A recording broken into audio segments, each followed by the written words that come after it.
ಸಿದ್ದರಾಮಯ್ಯ ಪದತ್ಯಾಗ ನಿಶ್ಚಿತವಾಗಿದೆ. ಆದರೆ ಯಾವೆಲ್ಲ ಊಹಾಪೋಹಗಳಿಗೆ ತೆರೆ ಎಳಿತಾರೆ, ಮುಂದೆ ಯಾವೆಲ್ಲ ಬೆಳವಣಿಗೆಗಳಾಗ್ತಾ ಇದ್ದಾವೆ, ಈ ಮುಂಚೆ ಏನೆಲ್ಲ ಬೆಳವಣಿಗೆಗಳಾದವು ಅನ್ನೋದಕ್ಕೆ ಒಂದು ತಕ್ಕ ಮಟ್ಟಿಗೆ ತೆರೆ ಎಳೆಯಲಾಗಿದೆ.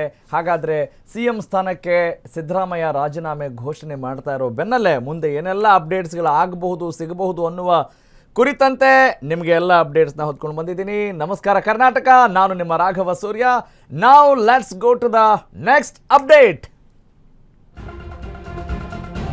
ಎಸ್, DK CM ಖಚಿತ ಆಗ್ತಾ ಇದೆ. CM ಸ್ಥಾನಕ್ಕೆ ಸಿದ್ದರಾಮಯ್ಯ ರಾಜೀನಾಮೆ ಘೋಷಣೆ ನೀಡಿದ ಬೆನ್ನಲ್ಲೇ ಅತ್ಯಾತ್ಮರು ಆತ್ಮೀಯರು ಕಣ್ಣೀರು ಹಾಕಿದ್ದಾರೆ. ನೀವೇ CM ಆಗಿ ಮುಂದುವರಿಬೇಕಿತ್ತು ಅಂತ ಕೆಲ ಬೆಂಬಲಿಗರು ಸಚಿವರು ಪಟ್ಟು ಹಿಡಿದ್ರು. ಆದರೆ ಭಾವನಾತ್ಮಕ ಸಂದರ್ಭ, ನಾನು ಹೈಕಮಾಂಡ್ ಕೊಟ್ಟ ಮಾತಿನಂತೆ ನಡೀತೀನಿ, ಈ ಮಾತನ್ನ ಯಾವಾಗಲೂ ಸಿದ್ದರಾಮಯ್ಯ ಹೇಳ್ಕೊಂಡೇ ಬಂದಿದ್ರು. ಆದರೆ ರಾಜಕಾರಣ ಅಂತ ಹೇಳಿದಾಗ ಏನು ಬೇಕಾದರೂ ಆಗುತ್ತೆ. ಗೌರವಯುತವಾಗಿ DKC ನಿಮ್ಮನ್ನು ನಡೆಸ್ಕೊಳ್ತಾರೆ, ಡೋಂಟ್ ವರಿ, ನಿಮ್ಮ ಹಿತ ಕಾಯುವ ಕೆಲಸವನ್ನು ನಾನು ಮಾಡೇ ಮಾಡ್ತೀನಿ. ಎಲ್ಲ ಸಚಿವರಿಗೂ ಮುಖ್ಯಮಂತ್ರಿ ಸಿದ್ದರಾಮಯ್ಯ ಅಭಯ ನೀಡ್ತಾ ಇದ್ದಾರೆ. ನಿನ್ನೆ ಇಡೀ ದಿನ ಮುಖ್ಯಮಂತ್ರಿ ಮೌನ ವಹಿಸಿದ್ರು. ಸಿದ್ದರಾಮಯ್ಯ ರಹಸ್ಯ ನಡೆಯನ್ನ ಕಾಂಗ್ರೆಸ್ ಪಕ್ಷದ ಹೈಕಮಾಂಡ್ ಅರಿಯದಾಗಿತ್ತು. CM ಸ್ಥಾನಕ್ಕೆ ಸಿದ್ದರಾಮಯ್ಯ ರಾಜೀನಾಮೆ ಘೋಷಣೆ ಬೆನ್ನಲ್ಲೇ ತಮ್ಮ ಆತ್ಮೀಯರು ಸಚಿವರು ಕಣ್ಣೀರು ಹಾಕಿದ್ದಾರೆ. ನೀವೇ CM ಆಗಿ ಮುಂದುವರೆದಿದ್ರೆ ಚೆನ್ನಾಗಿರ್ತಿತ್ತು ಅನ್ನುವ ಮಾತು ವ್ಯಕ್ತವಾಗ್ತಾ ಇದೆ.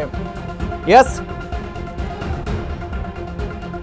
ಈಗ DK ಶಿವಕುಮಾರ್ ಅವರ ಮುಂದಿನ ಒಂದು ರಾಜ್ಯಭಾರ ಯಾವ ರೀತಿ ನಡೆಯುತ್ತೆ ಅನ್ನೋದಕ್ಕೆ ಕುತೂಹಲ ಸಹಜವಾಗೇ ಇರುತ್ತೆ, ಆತಂಕ ಕೂಡ ಇರುತ್ತೆ ಕೆಲವರಲ್ಲಿ. ಆದರೆ ಯು ಡು ನಾಟ್ ವರಿ, ನಾನು ನಿಮ್ಮ ಹಿತ ಕಾಯುವ ಕೆಲಸವನ್ನ ಮಾಡೇ ಮಾಡ್ತೀನಿ ಅಂತ ಹೇಳಿ ಸಿದ್ದರಾಮಯ್ಯನವರು ತಮ್ಮ ಆತ್ಮೀಯರಿಗೆ, ಸಹೋದ್ಯೋಗಿಗಳಿಗೆ, ಸಂಪುಟದಲ್ಲಿರುವಂತಹ ಸಚಿವರಿಗೆ ಅಭಯ ಹಸ್ತ ಚಾಚಿದ್ದಾರೆ. ನನಗೆ ಕಪ್ಪು ಚುಕ್ಕೆ ತರಬೇಡಿ ಅಂತ ಸಿದ್ದರಾಮಯ್ಯ ಸಲಹೆ ನೀಡಿದ್ದಾರೆ. ಎಸ್, ಇವತ್ತು ಅಧಿಕೃತವಾಗ್ತಾ ಇದೆ ಎಲ್ಲವೂ. ಸಿದ್ದರಾಮಯ್ಯ ಪದತ್ಯಾಗ ನಿಶ್ಚಿತ ಆಗಿದೆ. ಇಲ್ಲಿವರೆಗೂ ಕೂಡ ಕಳೆದ 6-7 ತಿಂಗಳುಗಳಿಂದ ಸಿದ್ದರಾಮಯ್ಯ ರಿಸೈನ್ ಮಾಡ್ತಾರಾ, ಸಿದ್ದರಾಮಯ್ಯ ಪದತ್ಯಾಗ ಮಾಡ್ತಾರಾ? ಅವರು ಪದತ್ಯಾಗ ಮಾಡೋದು ಅಷ್ಟು ಸುಲಭ ಇಲ್ಲ. ಅದೆಂಗ್ರಿ ಬಿಟ್ಕೊಟ್ಬಿಡ್ತಾರೆ. ಅವರು ಒಂದು ವೇಳೆ ರಾಜೀನಾಮೆ ಕೊಟ್ಟಿದ್ದೇ ಆದಲ್ಲಿ ಅಹಿಂದ ನಾಯಕ ಎನ್ನುವ ಆ ಪಟ್ಟ ನಿಜಕ್ಕೂ ದೊಡ್ಡ ಮಟ್ಟದಲ್ಲಿ ಸಂಚಲನ ಸೃಷ್ಟಿ ಮಾಡಿದೆ. ಹೀಗಾಗಿ ಅವರ ಬೆಂಬಲಿಗರು, ಅಭಿಮಾನಿಗಳು, ಅವರ ಸಮುದಾಯದವರು ಇದನ್ನು ಒಪ್ಪಲಿಕ್ಕಿಲ್ಲ.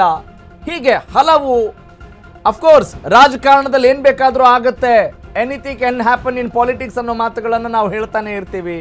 ಹಾಗಾಗಿ ರಾಜಕಾರಣದ ಇತಿಹಾಸವನ್ನು ಗಮನಿಸಿದಾಗ ಏನಾಗಬಹುದು, ಏನೆಲ್ಲ ಆಗುತ್ತವೆ ಎನ್ನುವ ಆ ಲೆಕ್ಕಾಚಾರ, ಪರ್ಮಿಟೇಷನ್ಸ್, ಕಾಂಬಿನೇಷನ್ಸ್, ಫ್ಯೂಚರ್ ಪಾಸಿಬಿಲಿಟೀಸ್ ಎಲ್ಲ ಸಾಧ್ಯತೆಗಳನ್ನು ಗಮನದಲ್ಲಿಟ್ಕೊಂಡು ರಾಜಕೀಯ ಪಂಡಿತರು ತಮ್ಮದೇ ಆದಂಥ ಲೆಕ್ಕಾಚಾರ ಹಾಕ್ತಿರ್ತಾರೆ.